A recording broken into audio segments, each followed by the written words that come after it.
समझ रहे हो? एक अंदर की बात बताता हूँ। CRR जानते हो क्या होती है?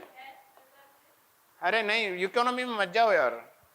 कैश रिजर्व रेशियो इकोनॉमी में होता है, प्रशासनिक प्रशासन में। हाँ हाँ, आर रिपोर्ट है, ये तो पक्का है। एक आर तो आ गया भाई, आर से रिपोर्ट हो गया। और हाँ? मैं भी भूल गया तुम्हारे चक्कर में ना। CRR समझो है ना, फुल फॉर्म निकाल लेना, एडमिनिस्ट्रेटिव टर्मिनोलॉजी है, अर्थ समझ लो ना, अर्थ गूगल आप कर लेना। CRR क्या होती है? आगे कैरेक्टर है, बीच वाला शब्द मैं भी बोल रहा हूँ। कैरेक्टर व्यक्ति के चरित्र पर आधारित एक रिपोर्ट होती है। मतलब क्या रहता है, कोई भी कलेक्टर अपने नीचे के जितने अधीनस्थ अधिकारी है, जैसे जो उसके नीचे काम करते हैं, जैसे डेप्यूटी कलेक्टर, SDM वगैरह, इनका क्या करता है, रिपोर्ट भेजता है। इनका चरित्र कैसा है ये रिपोर्ट अपने ऊपर वाले को भेजता है। ऐसे ही कलेक्टरों की चरित्र का रिपोर्ट कौन करेंगे? जो कमिश्नर सर पढ़ाने आते हैं, संभाग कमिश्नर है, 8 जिलों के कमिश्नर है, ये उनके कैरेक्टर की रिपोर्ट वो भेजेंगे ऊपर वाले अधिकारी को, जैसे सचिव वगैरह को भेजनी है, एडिशनल सेक्रेटरी वगैरह उनको भेजनी है। इससे क्या होता है, कैरेक्टर रिपोर्ट से इसे पता करवाते हैं, गुप्त रिपोर्ट होती है ये, है ना, कि ये व्यक्ति कैसे चरित्र का है। वो व्यक्ति को नहीं पता कि इसने मेरे रिपोर्ट के बारे में क्या लिखा। ये कानूनी बाध्यता रहती है, जैसे रहती है ना पद और गोपनीयता की शपथ, ऐसे ये गुप्त काम रहता है कि कलेक्टर नीचे के अधिकारियों की रिपोर्ट देगा, ऐसे तहसीलदार उसके नीचे के अधिकारियों की रिपोर्ट लिखेगा, और सबकी CRR अपने ऊपर वाले को देगा। इससे क्या होता है, उस व्यक्ति का प्रमोशन और डिमोशन, उस व्यक्ति का कैरेक्टर, उस व्यक्ति को दी जाने वाले इंसेंटिव, वो सब डिसाइड होते हैं उसी से। यानी उस व्यक्ति का प्रमोशन होगा, डिमोशन होगा, वो उस रिपोर्ट से पता चलता है। तो ये पावर रहती है कलेक्टर के हाथ में। इसीलिए ज्यादातर अधिकारी जो रहते हैं ना, वो कलेक्टर से इसीलिए डरते हैं, जो उनके नीचे वाले रहते हैं, कि उनको पता है कि हमारी CRR कौन लिखेंगे? कलेक्टर। ठीक है ना? CRR है, हाँ, तो CRR जो लिखेंगे वो लिखेंगे कलेक्टर, इसलिए उनको डर लगता है। शायद मुझे लगता है CRE है, कैरेक्टर रिपोर्ट ही है। देख लेंगे एक बार, थोड़ा सा ना प्रशासनिक टर्म में पर है ना, कैरेक्टर रिपोर्ट है, बस इतना ही, बीच में हो सकता है CRR ना हो, ऐसा कुछ होगा, मुझे नहीं पता, थोड़ा देख लेना, याद नहीं आ रहा। तो अर्थ समझ गए ना? ऐसे ही उनको तरीका पता है कि इनका मुझे गुस्सा करूंगा कब करूंगा, अगर ये नहीं करेंगे तो फिर मैं इनको बताऊंगा कैसे, इसलिए अधिकारी डरते हैं उनसे। और ऐसे ही कलेक्टर डरते हैं कमिश्नरों से, क्योंकि कमिश्नरों के हाथ में उनकी कुंडली रहती है ना। कमिश्नरों की कुंडली, जो सचिव रहते हैं सामान्य प्रशासन विभाग, जिसको हम बोलते हैं GAD, आप सभी विभागों में सचिव देखेंगे, पर आप किस विभाग के सचिव के अंडर में काम करेंगे? GAD के। GAD मतलब जनरल एडमिनिस्ट्रेटिव डिपार्टमेंट, सामान्य प्रशासन विभाग। ये सामान्य प्रशासन विभाग के जो मुख्य सचिव रहेंगे, वो आपके अंडर, वो आपको निर्देश देंगे, जितने भी संभाग के कमिश्नर होते हैं उनको, फिर संभाग के कमिश्नर देते हैं जिले के कलेक्टरों को, जिले के कलेक्टर देते हैं SDM जो विकास खंड में बैठते हैं उनको, SDM निर्देश देते हैं तहसीलदार जो तहसील में बैठते हैं उनको, और कभी कई क्षेत्रों में अगर उप तहसीलें भी होती है ना, सब तहसील, तो उनमें भी नायब तहसीलदार बैठते हैं उनको। ठीक है, तो ये हायरार्की चलती है। तो सबसे बड़ा बॉस कौन होता है स्टेट लेवल पे? ये GAD का जो सचिव रहता है, इसका जो मुख्य सचिव रहता है। जैसे अभी वर्तमान में आपके मध्य प्रदेश के प्रमुख कौन है? इकबाल सिंह बैस जी। ठीक है, ये इकबाल सिंह बैस जी क्या है? GAD के भी हेड है ना। ऐसे तो अभी KC गुप्ता सर है, वो भी हेड है अपने विभाग के, और वो उच्च शिक्षा विभाग के हेड है, मतलब वो प्रिंसिपल सेक्रेटरी उच्च शिक्षा विभाग के। ऐसे ही P नरहरि जी हैं, वो MSME डिपार्टमेंट के हेड है, मतलब माइक्रो स्मॉल मीडियम एंटरप्राइज विभाग के हेड है, और वो MSME के हेड है, वो भी हेड है, वो भी मुख्य सचिव है। पर हम यहाँ मुख्य सचिव संदर्भ करते हैं GAD का जो प्रमुख रहेगा हेड, उसी से सारा प्रशासन चलता है। ठीक है, आप किसका हिस्सा बनने जाओगे? सामान्य प्रशासन विभाग का। ठीक है भाई, मैं कहाँ था? हाँ, ये बता रहा था मैं बता रहा था कि जैसे कलेक्टर को पता रहता है कि किसी अधिकारी पे गुस्सा होना है, कितना होना है, कहाँ होना है, कैसे तरीका होना है, उसको तरीका पता है, और वो काम करवा लेता है अपने गुस्से से भी।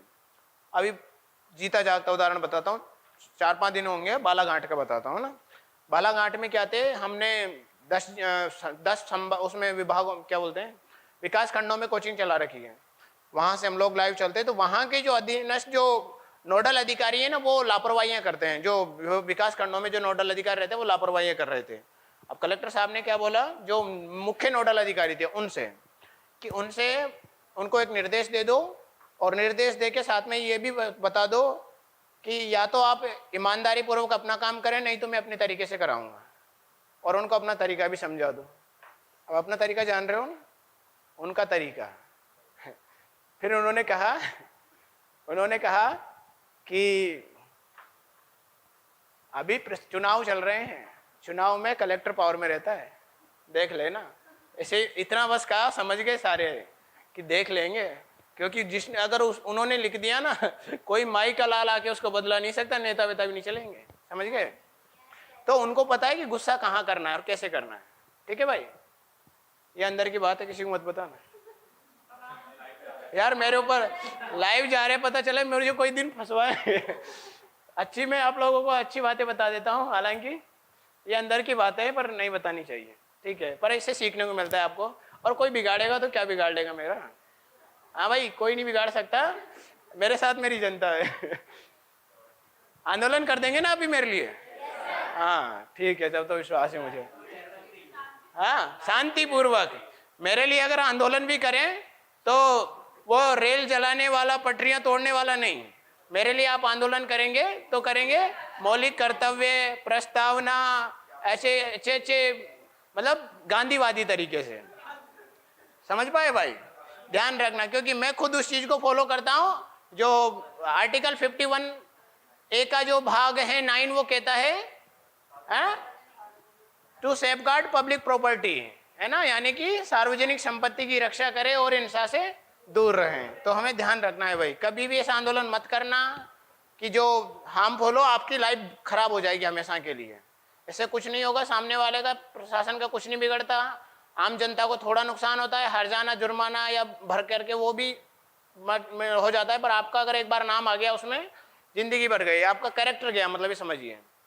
ठीक है भाई, बचना है। आपकी कैरेक्टर रिपोर्ट बहुत मायने रखती है। हाँ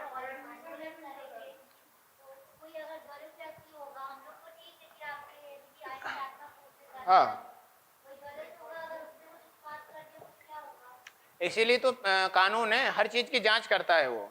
जब तक कोई अपराधी नहीं हो ना, तब तक ऐसे नहीं फंस जाता।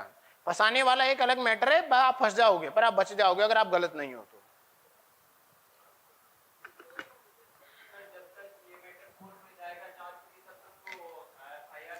तो कोई इशू नहीं है ना, वो आप लगाइए रिपोर्ट, वो मना नहीं करेंगे। वो जब तक अपराध सिद्ध ना हो जाए तब तक आपको छूट रहती है कि बस आप केस मामले में, आपका केस में मामला है तो आप उस रिपोर्ट को बता दीजिए, सर मेरे ऊपर झूठा इल्जाम लगा। जब तक अपराधी को, सोचो नेता लोग जो हैं वो चुनाव कैसे लड़ रहे थे। या फिर अब दूसरा उदाहरण देखो, राहुल गांधी जी की संसद की सदस्यता नेता होने के बाद में भी क्यों छीन ली गई? क्योंकि राहुल गांधी जी भी अपराध सिद्ध हो गया एक कोर्ट के द्वारा, ठीक, इसलिए उनका वो छीन लिया। पर अगर एक सामान्य नेता जेल में रहते हुए भी चुनाव कैसे लड़ लेता है? क्योंकि अपराध सिद्ध नहीं हुआ, ट्रायल चल रहा है। ट्रायल मतलब मामला विचाराधीन है। नहीं वो बात, वो अगला मैटर बता रहा हूं, उदाहरण समझो। ठीक है भाई? हाँ क्या हुआ? अरे पता नहीं मुंह में क्या आ गया, कीड़ा वीड़ा। हाँ मैं बता रहा हूँ, अभी मामला बाद में कि स्टार्टिंग में अगर अपराध सिद्ध हो गया था ना, तो वो तो स्टे लगाया हुआ है, उनके ऊपर एक रोक दी गई है, अभी जांच चल रही है। पर मैं बताना चाह रहा हूँ कि जब तक अपराध सिद्ध ना हो जाए आपके ऊपर कोई कार्रवाई नहीं है। ठीक है भाई? एक मिनट।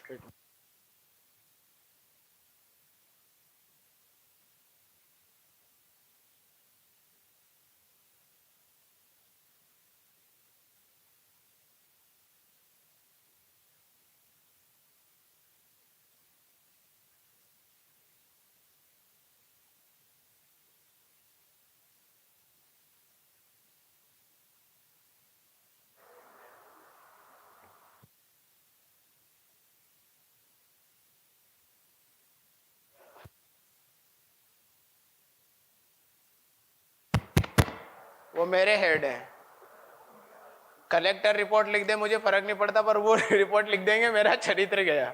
चलो हाँ, मैं बता रहा था, क्या बता रहा था? हाँ मैं उदाहरण समझा रहा था, राहुल गांधी जी के ऊपर अपराध सिद्ध हुआ तब जाके उनकी सदस्यता छीनी गई। अब जब तक फिर मामला वापस विचाराधीन हो गया तो वापस उनकी सदस्यता बहाल कर दी गई।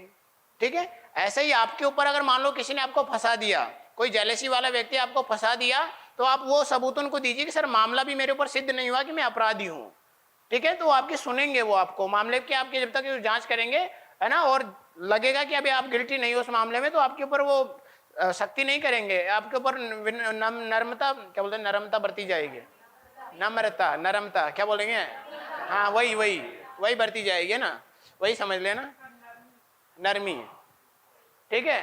बस आप अपनी गर्मी को कंट्रोल रखना, मतलब आप गुस्सा मत हो जाना वहां पर कि आपने कुछ गलत किया, अगर आप गलत हो तो फिर आप नहीं बचोगे। नेक्स्ट है, देखो एक कोटेशन पढ़ो,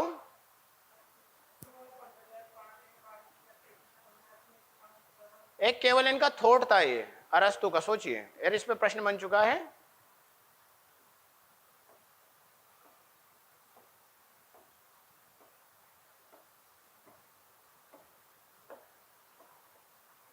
देखो पूरा कोटेशन, वो अधूरा प्रश्न था, ये कंप्लीट कोटेशन था इनका, इसमें से प्रश्न बना है।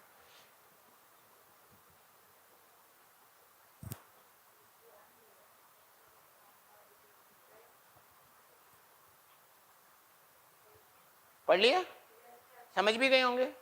अब प्रश्न समझो, यूपीएससी में पूछा गया था, कब पूछा गया था, 2013 15 13 या 15 के आसपास ही था वो प्रश्न। हाँ बिल्कुल मिलते हैं, एक इनका विचार है, अभी मैं बताऊंगा आपको, गोल्डन मीन वो महात्मा बुद्ध और गीता के दोनों उपदेशों से मिलता है, बताऊंगा। ठीक है, अब पढ़िए, यूपीएससी के द्वारा पूछा गया प्रश्न है,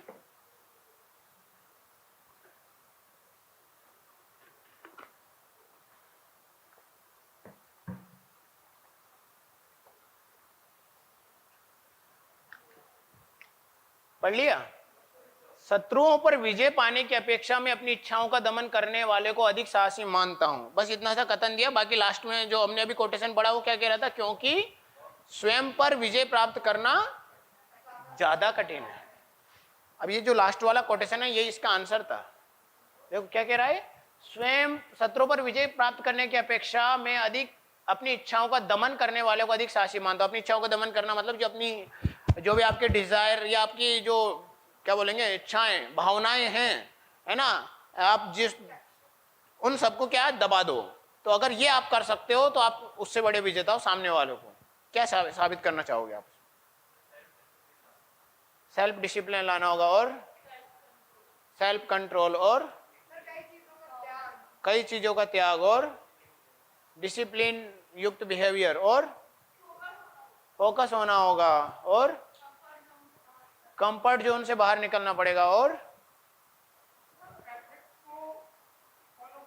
किसको, एथिक्स को फॉलो करना पड़ेगा, और ईमानदार रहना पड़ेगा, और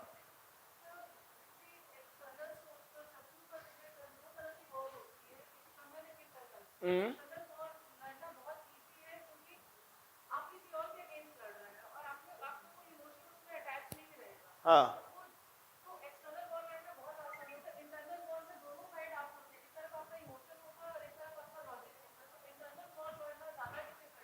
बिल्कुल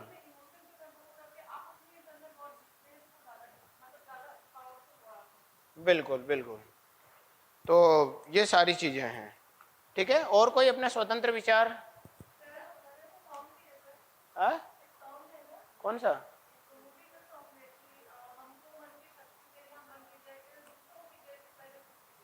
हाँ वो भी आता है ना, एक प्रार्थना की, इतनी शक्ति हमें देना दाता। फिर वो कहता है भावना मन में बदले की होना, बदला मतलब शत्रु से जीतना। फिर वो कहता है ना, अरे फिर पता नहीं क्या क्या कहता है उसमें। हाँ आगे बताओ।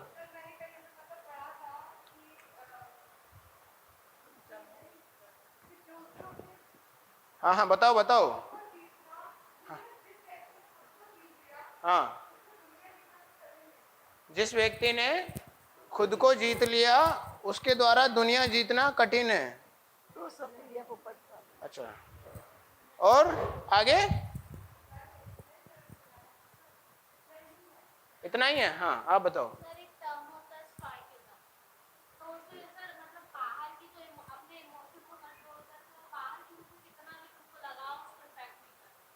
ओके ये भी हम कह सकते हैं। और बताएं, और बताएं, और सोचें, सोचिए और क्या हो सकता है, कैसे हम सेल्फ कंट्रोल करें, स्वयं को कैसे जीतें। जिन, जैन धर्म का एक शब्द निकलता है ना, जिन। जिन यानी, जिन यानी वो जीनी वाला जिन नहीं कि जिन निकला, ये जिन का मतलब जैन धर्म में अलग होता है। हाँ, इंद्रियों को वश में रखना, गुड, सेल्फ कंट्रोल करना, इंद्रियों को वश में, है ना। जो जिन शब्द निकलता है जैन धर्म का, वो जैन, जैन मत ही ऐसे निकला है। जिन, जिन मतलब होता है विजेता। किसको विजेता? विश्व तो नहीं जीता उन्होंने, अपने आप को जीता। अपने आप को जीतने का मीन्स इंद्रियों को जीता। ठीक है भाई, इंद्रियों को जीता उन्होंने। तो ये क्या है? जिन यानी विजेता, जिसने अपने इंद्रियों को जीते। इंद्रियों को मीन्स यहां से, इंद्रियां क्या मतलब, कितनी इंद्रियां हैं आपके पास? कितनी? 5 6? ये भाई खुद के बारे में नहीं पता इनको, पता कितनी इंद्रियां हैं? 5 है, ओके। 6 भी हैं, हाँ ठीक है 5। कौन कौन सी है, नाम बताएं। कान, ईयर हो गया, आई, नोज और टंग्स और स्किन, हाँ ठीक है। एक और हो जाएगा हमारा आई। आई, आई आंख नहीं, आई यानी इंटेलेक्चुअल, बुद्धि। ठीक है, ये छठवीं इंद्री कही जाती है। हालांकि ये ऐसा कहा जाता है कि इन 5 के आधार पर ही छठवीं का विकास होता है, छठवीं ज्ञानेंद्री। कई लोग मानते हैं, पर हमारी भौतिक जगत की दृष्टि से हम लोग देखें तो भौतिक जगत में हमारी 5 इंद्रियां मानी गई है। हमारे कान, हमारी आंख, हमारी नाक, हमारी जीभ, हमारा स्किन, त्वचा। हाँ, 6 सेंस इसी को कहते हैं, इंटेलेक्चुअल, बुद्धि को। ठीक है, तो ये सभी क्या है? इंद्रियां हैं। अब अरे जिसने इनको जीत लिया, जो भी ये मन में भाव पैदा करती है, जिसने इनको जीत लिया वो क्या है? जिसने इंद्रियों को जीत लिया वो क्या है? इंद्रजीत। गलत, जिनेंद्र। इंद्रजीत वो है जिसने इंद्र को जीता हो। ठीक है, जिनेंद्र, जिनेंद्र। आप देखो जैन धर्म में बोलते हैं जय जिनेंद्र। जैन जिनेंद्र, जय जिनेंद्र का मतलब क्या है? इंद्रियों को जीतने वाले की जय हो।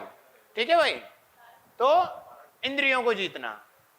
अब देखो इसके लिए क्या करना पड़ेगा। आप लोगों ने बहुत अच्छी अच्छी बात बोली, जैसे इन्होंने बोला ईमानदारी, ये भी मिल गया। और सबसे मेन चीज जो मैंने बताई, डिसिप्लिन। आप लोगों ने भी बोला, सबसे ज्यादा आप लोगों से यही शब्द बोला, पर कौन सा डिसिप्लिन? हाई लेवल डिसिप्लिन भाई, हाई लेवल डिसिप्लिन। तो ये भी है कि आप क्लास में आए तो मैं ही कम इन सर, ये डिसिप्लिन है। पर इससे भी बड़ा डिसिप्लिन है कि बिना परमिशन आप बाहर से अंदर घुसो ही नहीं। ऐसा नहीं केवल औपचारिकताओं हो, ये और कम डिसिप्लिन है। डिसिप्लिन है अपने आप को बहुत एक आला दर्जे का व्यक्ति मानना, लकीर का फकीर हो जाना, वो डिसिप्लिन है। कि भाई मर जाएंगे, मिट जाएंगे, पर अगर गलत है तो उसका कभी साथ नहीं देंगे, उस टाइप का डिसिप्लिन। मतलब डिसिप्लिन हो गांधी जी टाइप का कि अहिंसा है तो अहिंसा है ना। भले पूरी जनता गाली दे, है ना, सब लोग गाली दें, अगर बोला कि हिंसा हुई तो मैं आंदोलन जो है असहयोग आंदोलन बंद कर दूंगा तो कर दूंगा, और कर दिया। भले सब लोगों ने गाली दी, उसके बाद सभी ने अलग अलग विचारधारा बना ली, गांधी जी से अलग हो गए, पर कर दिया तो कर दिया। कितनी बड़ी कीमत चुका ली। भले राष्ट्र के बड़े नेता थे, पर उन्होंने सिद्धांतों से समझौता नहीं करके क्या किया?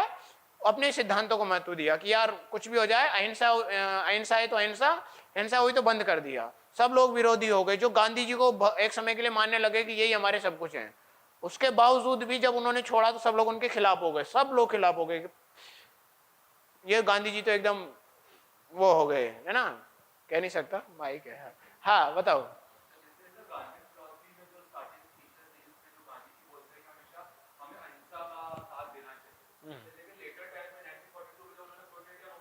हाँ बिल्कुल बिल्कुल। देखो देखो क्या होता है, ये करो या मरो नारा जो है ना, उसकी आप आलोचना करोगे ना तो आप पढ़ोगे, उन्होंने बोला है इसको अनिवार्य हिंसा ही अहिंसा है। उनकी अहिंसा के मायने पढ़ो गांधी जी के, आपको क्लियरिटी हो जाएगी। गांधी जी ने हिंसा नहीं बोला कि हिंसा करो, वो कहते हैं अनिवार्य हिंसा भी अहिंसा ही है। जैसे आप देखोगे डॉक्टर बी आर अम्बेडकर ने कहा है कि अत्याचार को सहना भी उसे बढ़ावा देना है, ऐसे गांधी जी ने क्या है कि अनिवार्य हिंसा भी हिंसा है। हाँ हाँ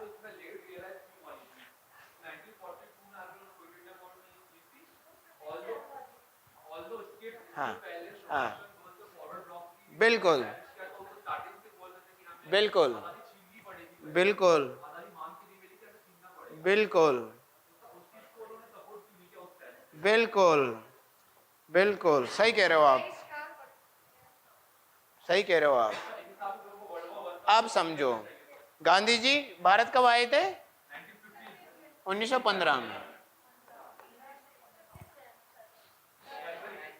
15 में आए थे ना। जब गांधी जी भारत आए थे, उनके द्वारा गांधी जी को हम लोग पितामह क्यों कहते, मतलब भारत के नेशन फादर इसलिए कहते हैं, उन्होंने रोड मैप दिया। एक तो रोड मैप जानते हो ना, रोड, रोड मतलब सड़क, मैप यानी उस पे जाने का रास्ता, तो रोड मैप दिया। रोड मैप का मतलब यहाँ पर यह है, पहले उन्होंने, उनको परिस्थितियां पता थी कि परिस्थितियां अभी वैसी नहीं है जैसी कि होनी चाहिए, मतलब अभी हम उतने सक्षम नहीं हैं। इसीलिए गांधी जी हमेशा पहले उन्होंने एक टारगेट डिसाइड किया। बता रहा हूं मैं आपको, इससे बहुत अच्छा उदाहरण बताऊंगा। सबसे पहले गांधी जी कहते हैं कि हमें क्या होनी चाहिए, केवल थोड़ी सी स्वायत्ता दे दो। ठीक बात, क्या बोली थी? थोड़ी सी स्वायत्ता दे दो।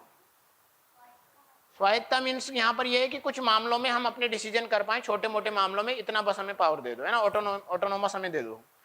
ठीक है।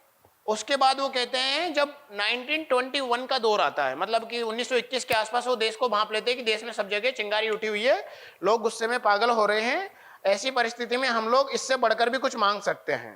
ठीक है भाई। नहीं तो गांधी जी 1914 में जब युद्ध होता है ना, वर्ल्ड वार फर्स्ट, उस दौरान इनको बोला गया भर्ती करवाने वाला सार्जेंट। क्यों बोला गया भर्ती करवाने वाला सार्जेंट? हाँ, तब ये अंग्रेजों के साथ में थे, बोल रहे थे कि भाई इनको पता था, क्योंकि वहां पर अगर खतरनाक फांसीवादी ताकतें प्रभावी हो गई तो और ज्यादा खतरा होगा दुनिया को, इससे अच्छा तो अंग्रेजों का शासन है। तो इसलिए उन्होंने बोला, उस समय तो बोला कि ये अच्छा है कि हम अंग्रेजों का साथ दे, तो लोगों के लिए उन्होंने अंग्रेजों के लिए भर्ती करवाई, तो इनको भर्ती करवाने वाला सार्जेंट बोला गया। फिर इनको लगा कि नहीं ये भी गलत है। उसके बाद इन्होंने बोला कि हमें डोमेनियन स्टेट चाहिए, अधिराज्य। देखिए ध्यान से समझिए, सिस्टमेटिक चल रहा है, ग्रेजुअली चेंजेस चल रहा है गांधी जी के विचारों में। डोमेनियन स्टेट मतलब अधिराज्य। अधिराज्य मीन्स यहां पर होता है, समझिएगा, जिस राज्य में सरकार जनता की हो पर उसका जो सर्व प्रमुख हो या उसका जो फाइनल डिसीजन करता हो कोई और बॉडी हो, वो होता है डोमेनियन स्टेट। यानी कि अगर डोमेनियन स्टेट हम लोग बन जाते, अधिराज्य हम लोग बन जाते, तो सरकार हमारी रहती पर हमारे अंतिम फैसले ब्रिटेन करता। जैसे आप देखोगे वर्तमान में इसका उदाहरण मान सकते हैं, मतलब पूरी तरीके से नहीं पर मान सकते हैं आपने, अरे यार वो कॉमनवेल्थ, कॉमनवेल्थ जानते हो ना? कॉमनवेल्थ में कई सारे मामलों में आज भी डिसीजन वही लेता है ब्रिटेन, कई सारे देशों का। अब तो उतना ज्यादा नहीं रहा क्योंकि स्वायत्ता मिलने लगी है, तो डोमेनियन स्टेट में यही होता है। अब फिर उसके बाद हमें लगा कि गांधी जी को लगा कि अब परिस्थितियां सही है, एक तरफ अंग्रेज बुरी तरीके से पिट रहे हैं। क्यों पिट रहे हैं कि वर्ल्ड वार सेकंड चल रहा है, इनकी हालत खराब हो गई। अगर हम इनको लड़ाई से भी हरा दें, उस समय गांधी जी को पता था कि अगर हम लड़ाई करेंगे तो इनके पास आधुनिक हथियार है, शांति से बैठे हुए हैं, सारे वो लाल मक्खियां लाल चींटियां सारी उधर से ब्रिटेन वाली और बाकी की ओर आ जाएगी, क्योंकि नेवी उनकी मजबूत थी, और आ जाएंगी तो हम लोग हार जाएंगे। हमारे पास परंपरागत हथियार है, कुदाल फावड़ा वगैरह, हम लोग इनसे नहीं कर पाएंगे सामना। तो उनको लगा, और दूसरी बात गांधी जी को पता था कि देश अभी पूरी तरीके से एकजुट नहीं हुआ है। फिर यहां पर डोमिनियन स्टेट में देश के भाव समझ गए थे कि हाँ अब अंतिम प्रहार किया जा सकता है, पर उन्होंने किया, पर लगा कि नहीं सफल हो पाएगा। फिर भी उन्होंने डोमिनियन स्टेट को बनाए रखा। फिर उसके बाद में लगा 1930 के बाद में, जब सविनय अवज्ञा आंदोलन आया कि हम लोग क्या करेंगे, सविनय अवज्ञा करेंगे। अब थोड़ा देखो गांधी जी के विचारों में, पहले देखो गांधी जी सपोर्टर थे, 1915 में आए अंग्रेजों के सपोर्टर, 1921 में आए असहयोग, असहयोग करेंगे, सहयोग नहीं करेंगे। अब करेंगे, अब तो अवज्ञा भी करेंगे, पर विनय से, गुस्से से नहीं, सविनय अवज्ञा। सविनय मतलब हिंसा से नहीं, गुस्से से नहीं मानेंगे, बस आदर के सहित मना कर देंगे और काम भी नहीं करेंगे, अवज्ञा करेंगे, कानून तोड़ेंगे, पर वो भी अहिंसा के साथ में, अवज्ञा। और 1942 का क्रम देखो, क्विट इंडिया मूवमेंट, भारत छोड़ो, तो ये क्या है, उनके विचारों में अग्रेसिव कैसे आया, जब वो रोड मैप पे चल रहे थे गांधी जी, ध्यान रखिएगा। रोड मैप मतलब पहले वो चले जनता को एक करने के लिए। यहां तक ये देखो 15 में गांधी जी आ गए। क्रांति तो उन्होंने पहले ही, जिसको हम बोलते हैं गदर, गदर तो उन्होंने अफ्रीका में मचा दिया था, है ना, बहुत पहले मचा दिया था। फिर उन्होंने आकर के डायरेक्ट आंदोलन क्यों नहीं छेड़ा, 2 साल का इंतजार क्यों किया। यहां तक कि गोपाल कृष्ण गोखले जी जो उनके राजनीतिक गुरु हैं, वो कहते हैं कि भाई गांधी जी ऐसा करो ऐसा करो, आंदोलन करते हैं। वो कहते हैं नहीं, मैं पहले देश को जानूंगा। ट्रेन में बैठ करके घूमते हैं, पूरे देश के भ्रमण करते हैं। 1 साल भ्रमण किया, पूरे देश का मनो जाना, अलग अलग लोगों की क्या मानसिकताएं, किस मुद्दे पर क्या सोचते हैं। और ट्रेन में बैठ के गए, ट्रेन में बैठ के जाना, कभी लोग पता करते, चर्चा करेंगे तो अब पता चलेगा लोग क्या सोचते हैं किस मुद्दे पर, ठीक है। देश को जाना, फिर उसके बाद में डिसीजन लिया। उनके डिसीजन उनके एक विजन का क्या था, रिफ्लेक्शन था। उनके जितने भी मूवमेंट है, ध्यानपूर्वक अगर समझोगे ना, ग्रेजुअली पहले वो आते हैं केवल सामान्य मांगों को लेकर के, कि हमें नील जो खेती होती है उसके लिए केवल चंपारण में थोड़ा सा आंदोलन करते हैं कि नील में स्वायत्ता मिल जाए, भाई हम किसानों को थोड़ा सा ये प्रथाएं बंद कर दो और किसानों को स्वायत्ता मिलो। फिर उसके बाद में असहयोग तक आते हैं, फिर असहयोग से फिर अवज्ञा पे आते हैं, फिर अवज्ञा से तो फिर भारत को ही छुड़वा देते हैं अंग्रेजों से। तो एक उनके विजन का एक रिफ्लेक्शन था, ध्यान रखिएगा। अब गांधी जी ने वहां पर सोचा था, अब जो कह रहे थे ना, गांधी जी को पता था कि उस समय पे जब उन्होंने विरोध किया परिस्थितियां वैसी नहीं है।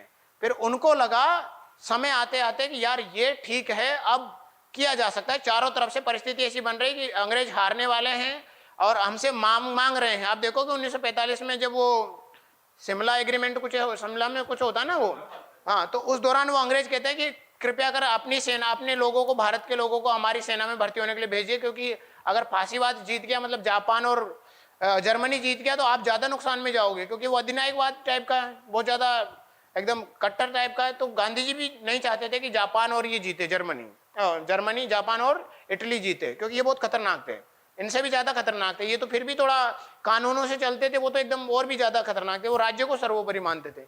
तब गांधी जी ने देखा कि चारों तरफ से परिस्थितियां यह है कि भारत भी, लोगों का भी खून उबाल पर है, परिस्थितियां भी ऐसी कि इंटरनेशनल प्रेशर भी क्रिएट किया जा रहा है कि लोग बार बार इनको भी, अब तो अमेरिका जैसे देश कहने लग गए थे, ब्रिटेन वगैरह को, कि स्वायत्ता दो, देशों को आजादी दो, आप बहुत ज्यादा आप नियंत्रण नहीं रख सकते। और हम ब्रिटेन को भी लगने लगा था कि अब हम बहुत देर तक चलने वाले नहीं है। तब जाके उन्होंने बोला कि अब मौका अच्छा है, अब मार दो हथौड़ा, लोहा गर्म है, मार दो हथौड़ा। समझिए, समझ पाए? हाँ, ठीक है भाई, अब वापस आना पड़ेगा, मैं हिस्ट्री में घुस गया, पर समझ लीजिए यहाँ पर मैं बताना चाह रहा हूँ कि उन्होंने भी उनके विजन को दिया। अब हम यहाँ बात कर रहे थे कि व्यक्ति के अंदर उच्चतम स्तर का क्या होना चाहिए, अनुशासन होना चाहिए, ठीक है। अनुशासन व्यक्ति के अंदर है, सेल्फ डिसिप्लिन, वो भी बड़े लेवल का। मतलब कुल मिलाकर आपके साथ ये हालात है कि आपको जिन बनना पड़ेगा, है? कुल मिलाकर आपको इंद्रियों को जीतने वाला बनना पड़ेगा। कुल मिलाकर आपको यह बनना पड़ेगा कि सामने मिठाई रखी और फिर भी कहे कि आपको शुगर है, ऐसा मानना पड़ेगा कि आप शुगर के मरीज हो। मतलब कुल मिलाकर के इतना अगर आप कंट्रोल कर पाए कि ये मिठाई है मेरे लिए जहर है और मैं शुगर का मरीज अपने आप को महसूस करूंगा और मीठा खाऊंगा तो मर जाऊंगा, अगर ऐसा आप मान के चलोगे, तब जाके उस लेवल का दर्जा अगर आपके पास है, तब जाके आप जीत पाओगे। इसीलिए कहते हैं वो कि दूसरे मन को तो जीतना आसान है, आप अपनी सेना पावर बढ़ा लो, आप अपनी शक्ति बढ़ा लो, सामने वाले को अपने आप जीत जाओगे, पर मन को जीत के दिखाओ, ठीक है भाई। जिसने जीता मन को वो क्या कहलाया, ओए मंजीत, बोलते हैं ना मंजीत, हाँ, ठीक है भाई। मन के हारे हार है, मन के जीते जीत, और मन को जानो भाई, बनो इंद्रजीत। चलो, अरस्तु कौन है, उनका मुख्य दार्शनिक सिद्धांत क्या है, आगे जानेंगे। गोल्डन मीन उनका मुख्य दार्शनिक सिद्धांत है। गोल्डन मीन हम पढ़ेंगे अरस्तु के। हु इज अरिस्टोटल, ये एमपीपीएससी में पूछा गया था। अब हु इज अरिस्टोटल क्या बताओगे, क्या बताओगे?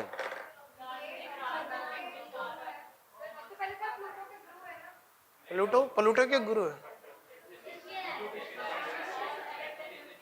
एथेंस के रहने वाले हैं। डेट ऑफ बर्थ बतानी पड़ेगी, मत बताओ, मत बताओ, मत बताओ।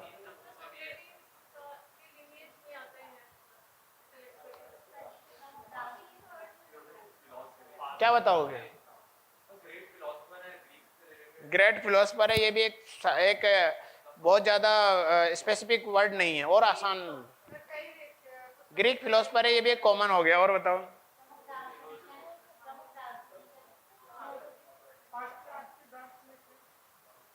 हाँ, पाश्चात्य तो है। और साथ में कुछ अच्छी बात बताओ ना, ताकि उसका परिचय कम शब्दों में दे सको। यहाँ भी आंसर राइटिंग सिखाऊंगा आपको।